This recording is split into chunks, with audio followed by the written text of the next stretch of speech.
सांगली जिल्ह्यातील दुष्काळी भागातील जत मार्केटमध्ये डाळिंब बाजारामध्ये आज डाळिंब सौद्यात दुष्काळानंतर प्रथमच शेतकरी विशाल कुंभार या शेतकऱ्याला उच्चांकी 265 रुपये दर मिळाला।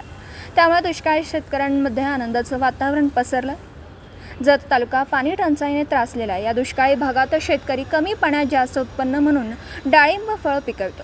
त्याचा माल हा चेन्नई, कोलकाता, मद्रास, मथुराई आदी देशात जतचा डाळिंब जातो। 1 वर्ष झालं याआधी डाळिंबाला 70 ते 100 रुपये दर मिळत होता। आज जतच्या मार्केटमध्ये डाळिंब सौद्यात डाळिंबाला 265 रुपये इतका दर मिळाला। डाळिंबाला मागणी वाढली आहे, पण आवक कमी आहे आणि मागणी वाढल्याने डाळिंबाला दर चांगला मिळतो। माझं नाव विशाल जगन्नाथ वरकर, गाव जांभूळवाडी, तालुका कवठेमंकाळ। मी आज महाराष्ट्र ॲग्रोमध्ये डाळिंबच्या त्याच्या जतमध्ये माल घेऊन आलो होतो। तर आज मला उच्चांकी दर भेटला डाळिंब मार्केटमध्ये। आणि मागच्या वेळेस माझी बाग फेल गेली होती तेल्यामुळं, पाण्यामुळं।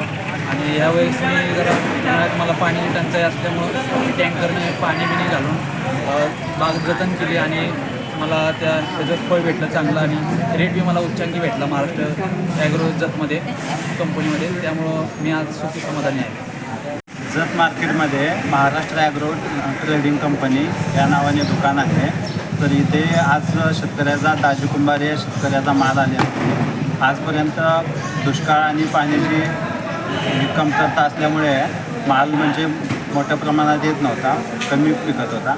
पण आता मोठ्या याने पिकल्यामुळे माल चांगला आला आणि पुढेही मागणी असल्यामुळे रेट आज चांगला झाला। 265 रुपये जत मार्केटमध्ये माल गेला आणि संगापसचीने घेतला।